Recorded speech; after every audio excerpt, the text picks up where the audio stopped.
ભરૂચમાં ગુરુવારે સવારથી અનરાધાર વરસાદ વરસતા અનેક વિસ્તારોમાં પાણી ભરાવાની સ્થિતિ સર્જાઈ હતી।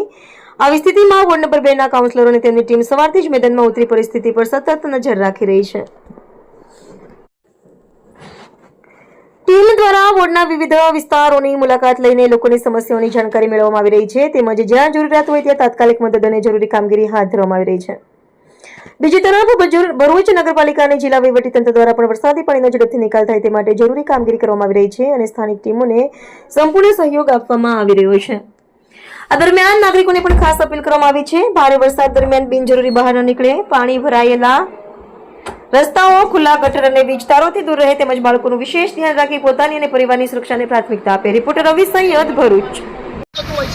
અને સમગ્ર ગુજરાતને ગરબડી નાખતા આ જગતના તાજને ખુશ કરવા માટે અને જે વરસાદ પડી રહ્યો છે સમગ્ર તંત્ર પણ અલર્ટ છે અને સાથે સાથે 2 નંબર વોર્ડમાં જે સૌથી મોટો નગરપાલિકાનો વોર્ડ છે એ નગરપાલિકાના વોર્ડ અમે સમગ્ર અમે બધા જ ભેગા રહીને આખી ટીમ વર્ક અમે 4 કોર્પોરેટર અને આખી ટીમ વર્ક અમારા જે કંઈ પાણી ભરાતા કાસના છે તે કાસની જગ્યા પર જેસીબીથી સવારથી લઈને જેસીબી લઈને અમે લોકો આવ્યા છે અને જેટલું બને એટલું પાણી જે ભરાયું છે એનું નિરાકરણ લાવ્યા છે। સોસાયટીઓમાં પાણી ભરાય છે અને જે મુખ્ય રસ્તાઓ છે બહુ મોટી કાંસો છે એને લઈને પાણી ભરાય છે અને આજે સવારના લગભગ અમે 7 વાગ્યાથી લઈને સતત અત્યારે મોનિટરિંગ ચાલુ છે। વરસાદ પણ વરસી રહ્યો છે પણ આપણા માધ્યમથી કહેવા માંગીશ હજુ પણ કે 2 નંબર વોર્ડની અમારી જનતાને કંઈ જરૂર હોય તો અમારા ટેલિફોનિક પર અમને ધ્યાન દોરજો।